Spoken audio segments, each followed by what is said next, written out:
Hello, welcome back to my channel. Today we are going to do the mid-year book freakout tag. So I did this last year, so I will link it up in the cards and down below, and I will also link the creators of this tag down below. So the first question is the best book you've read so far this year, and that would have to be We Spread by Ian Reid.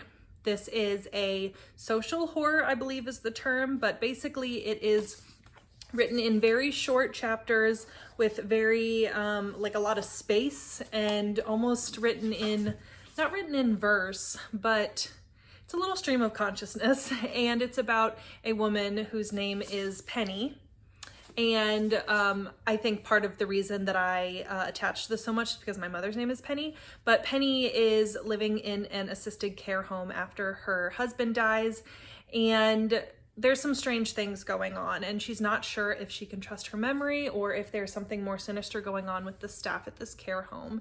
And this was ominous. It sucked me in so quickly. I was on the edge of my seat, and then at the end I just sobbed and sobbed and sobbed and sobbed. This was so good. Highly recommend. The next question is the best sequel you've read so far this year. And I don't really read series, so I don't know that I've read a sequel necessarily, but I did read Yours Truly by Abby Jimenez, and this is the second book in kind of a world. So this comes after Part of Your World. So there's similar characters in this that were in Part of Your World. So you definitely can read them out of order. You don't have to read Part of Your World before you read this, but it does have some of the same characters. It's kind of hard to explain the plot of this, but basically you have Brianna, and she's a doctor, and there's this new doctor in town that she doesn't really like at first, but then gets to know over letters. And then there's a little bit of fake dating in this when she pretends to date Jacob to prove to his family that he's over his ex marrying his brother. And then there's this whole other part where Brianna's brother needs a kidney, and there's kind of a lot in this, but there's really great anxiety rep. Jacob does have anxiety disorder as well as panic disorder, and it is very well represented. I have those same diagnoses, and I felt very seen in this book, and it felt very real and raw, and I just really appreciated the characters, and I appreciated the representation. And Abby Jimenez author's note at the end makes it all worth it when you learn why she wrote this book and all of the thought behind the characters and the storyline and the plot lines, and it's just really great. Question number 3 is a new release that you haven't read yet but want to. So for that, I picked Justin Cronin's The Ferryman. I will be reading this month. My friend Gwen has a podcast, Talk Bookish to Me, and she has a Patreon for that podcast. And we're called The Night Owls, and we do a buddy read every year. And so this is the buddy read for this summer. And this is a slightly dystopian, slightly sci-fi, pretty chunker of a book about just different societies and aging. And I think there's something about trackers in people's arms, so I'm really excited about this one. Question number 4 is your most anticipated release for the rest of the year. And you know I had to go with my girl, Lucinda Berry. Her new book is coming out in, I believe it's November, and it's called Keep Your Friends Close. And the cover looks like all of the vacation summary vibes. And this is about an accident that happens at an exclusive Hollywood club. So it seems like some mama drama, seems like a little bit domestic, and I always love Lucinda Berry's works. Question number 5 is your biggest disappointment, and unfortunately it's this one, Happy Place by Emily Henry. This is a second chance, I guess, romance, but there's not really romance in it, following a friend group, and 2 of the friend group were engaged and they've broken up, but they didn't tell their friends they broke up. So Harriet gets there, and her ex-fiance Wynn insists that they pretend like they're still dating to keep the friends from being awkward on their trip, I guess. I don't know. I did not like it. It was not good. I didn't like the characters. I didn't attach to them. It felt really weird, and I felt bad for the characters.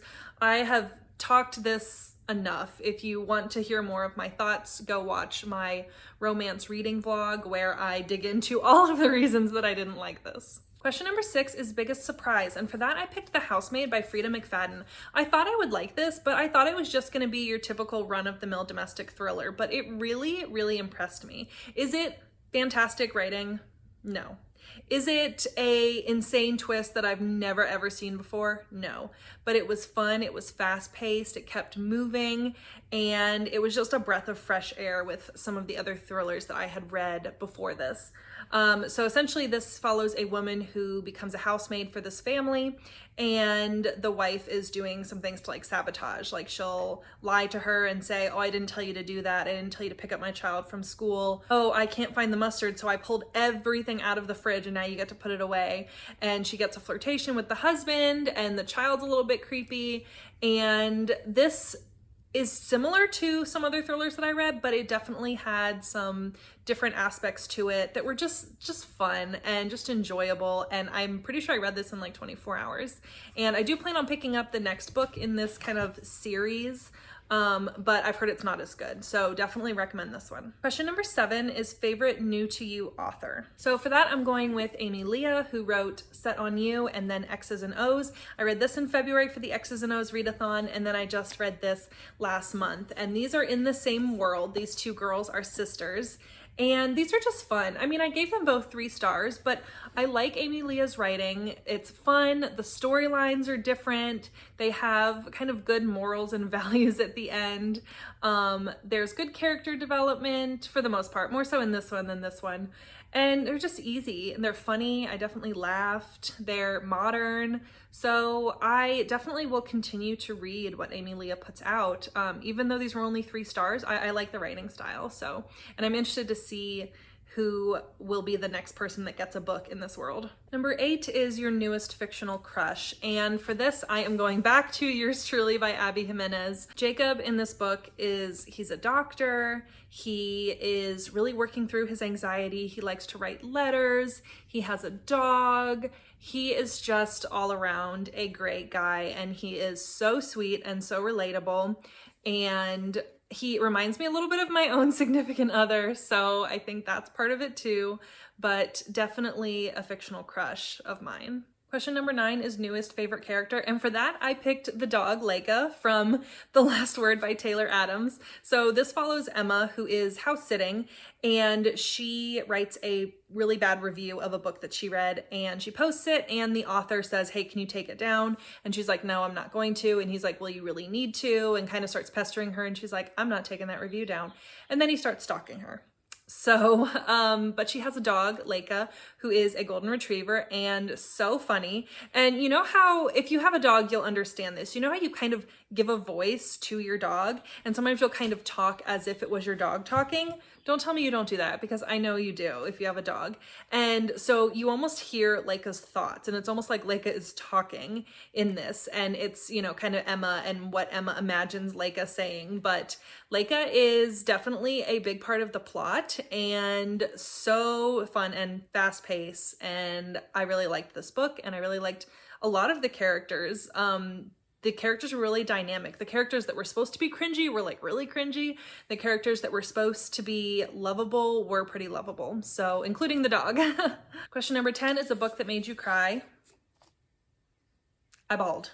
I sobbed. I ugly cried.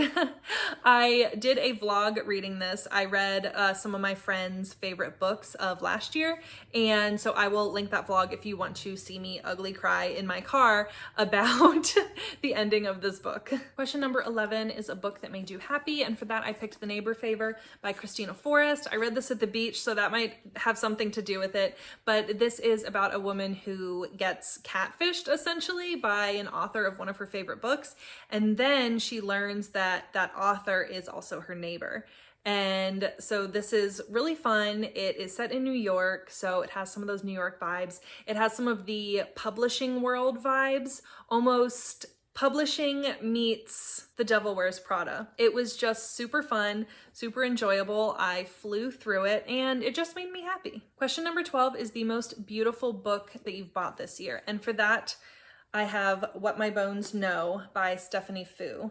This is a kind of psychology, nonfiction, not quite a memoir, but it's basically about a woman who is struggling with anxiety and finally coming to terms with PTSD that she suffered as a child, and basically learning how things in her past are now affecting her in her present. and I've only read half of this book. I read half of it and then I lost the Libby from the library. It went back. So I need to go back and finish this book, but I mean, look how gorgeous that is. So, so beautiful. And then the last question is, what books do you need to read by the end of the year? And I have plenty. I have about 50 books on my TBR, and definitely I have some more new releases that I want to read by the end of the year. So I don't know, a lot. So if you're a creator and you want to do this tag, then I tag you. Thank you so much for watching. Please hit that subscribe button. It really helps out my channel, and I'll see you in the next video. Bye.